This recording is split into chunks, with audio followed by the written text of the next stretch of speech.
Halo semuanya, selamat datang di sesi explainer kita kali ini. Jujur, saya lagi excited banget nih karena hari ini kita bakal ngebedah habis-habisan salah satu konsep paling fundamental di dunia hukum pidana.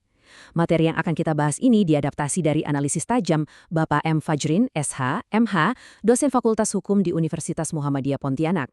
Kalau kalian pernah mikir, sebenarnya gimana sih cara negara nentuin suatu perbuatan itu bisa dipidana atau enggak? Nah, kalian ada di tempat yang pas banget. Yuk, langsung aja kita mulai. Oke, biar gampang, ini agenda kita hari ini.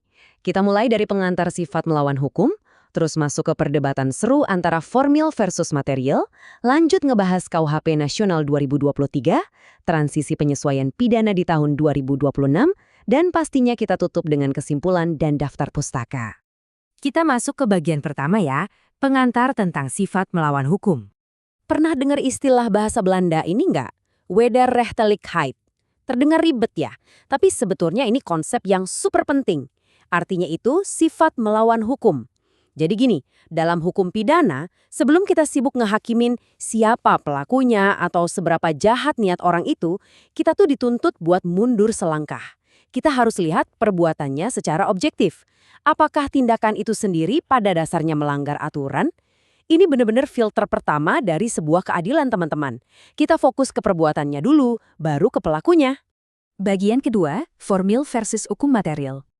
Nah, pertanyaan selanjutnya, dari mana sih kita bisa yakin kalau suatu perbuatan itu beneran melawan hukum? Disinilah muncul sebuah perdebatan klasik yang selalu panas di ruang-ruang kuliah hukum di seluruh dunia. Ibaratnya, ini pertarungan antara kacamata hukum tertulis yang super kaku di satu sisi, ngelawan kacamata keadilan yang hidup di tengah masyarakat di sisi lain. Kita bahas dari yang pertama dulu, yaitu melawan hukum formil. Kalau pakai pendekatan ini, semuanya itu tentang teks tertulis, titik. Ini berpegang teguh banget sama yang namanya asas legalitas. Intinya, kalau sebuah perbuatan itu jelas-jelas dilarang dan ditulis di dalam kitab undang-undang hukum pidana, ya berarti itu tindak pidana. Perbuatan itu jadi ilegal murni karena negara ngasih label dilarang di atas kertas. Dan efeknya, kalau ternyata ada alasan yang bikin perbuatan itu bisa dibenarkan atau dimaafkan, alasan itu juga harus tertulis tegas di undang-undang. Benar-benar saklek dan hitam di atas putih demi kepastian hukum mutlak. Tapi coba deh dipikir, kepastian tertulis aja kadang kan nggak cukup mewakili keadilan sesungguhnya. Makanya ada konsep lawannya, melawan hukum material. Konsep ini ngajak kita melihat lebih jauh dari sekedar teks undang-undang. Sebuah perbuatan harus dinilai dari norma, kepatutan, dan rasa keadilan di masyarakat. Yang paling menarik dari pendekatan material ini adalah fungsi negatifnya. Maksudnya gimana tuh? Jadi gini, ajaran ini bisa aja menghapus pidana seseorang, meskipun dia melanggar aturan tertulis, asalkan masyarakat sekitar ngerasa perbuatan itu wajar dan sama sekali nggak patut dicela. Keren banget kan? Hukum tak tertulis di masyarakat ternyata bisa mengalahkan hukum tertulis demi keadilan yang sesungguhnya. Lanjut ke bagian ketiga, KUHP Nasional tahun 2023. Jadi dengan adanya perdebatan alot antara teks undang-undang dan keadilan masyarakat tadi, gimana sih hukum di Indonesia bersikap? Nah, jawabannya ada di dokumen monumental ini, Undang-Undang Nomor 1 Tahun 2023.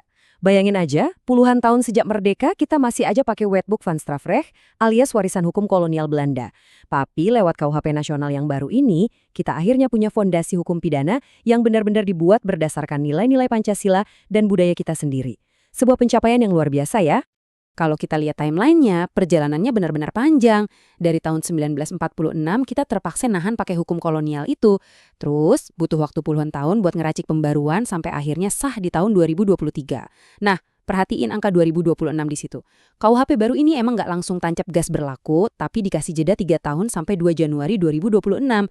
Jeda ini krusial banget buat edukasi dan persiapan. Di tengah gelombang reformasi hukum ini, kita juga lagi bersiap menyambut KUHP 2025 untuk mengatur prosedur beracaranya. Dan tentunya aturan penyesuaian pidananya di 2026. Semua elemen lagi ditata ulang biar sinkron. Dan ini dia gongnya dari semua perdebatan formil lawan material tadi. KUHP kita yang baru ini mengambil jalan tengah yang sangat elegan.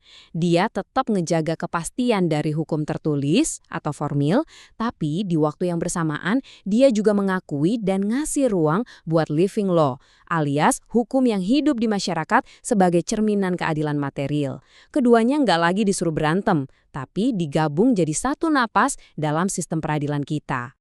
Sekarang kita masuk ke bagian keempat, penyesuaian pidana tahun 2026. Sayangnya, punya KUHP baru itu nggak semudah balikin telapak tangan. Selama ini kita udah keburu punya ribuan aturan pidana di luar KUHP. Biar nggak nabrak satu sama lain, pemerintah ngeluarin undang-undang tentang penyesuaian pidana. Ini langkah yang urgent banget sebelum tahun 2026. Tujuannya simpel, biar hukuman nggak tumpang tindih, nggak ada duplikasi yang ngawur, dan mastiin sinkronisasi yang mulus antara KUHP baru dengan undang-undang lainnya. Biar kebayang gampangnya, kita lihat tabel penyesuaian ini deh. Sistem kita lagi ngelakuin perombakan besar-besaran yang rasional. Misalnya nih, dulu ada ancaman kurungan yang cuma hitungan bulan, yang rasanya kurang efektif kan? Nah, kalau yang di bawah 6 bulan, sekarang langsung diubah jadi pidana denda kategori 1. Kalau kurungannya 6 bulan ke atas, jadi denda kategori 2. Kenapa pakai sistem kategori? Biar lebih gampang beradaptasi sama perubahan nilai uang seiring berjalannya waktu. Bahkan, hukuman penjara yang tadinya lebih dari 15 tahun tanpa batas waktu yang jelas, sekarang dipatok maksimal 15 tahun. Ini benar-benar ngeratiin hukum kita supaya jauh lebih logis. Oke, akhirnya kita sampai di bagian kelima. Kesimpulan dan daftar pustaka. Semua materi daging yang kita bahas hari ini punya fondasi yang super kokoh.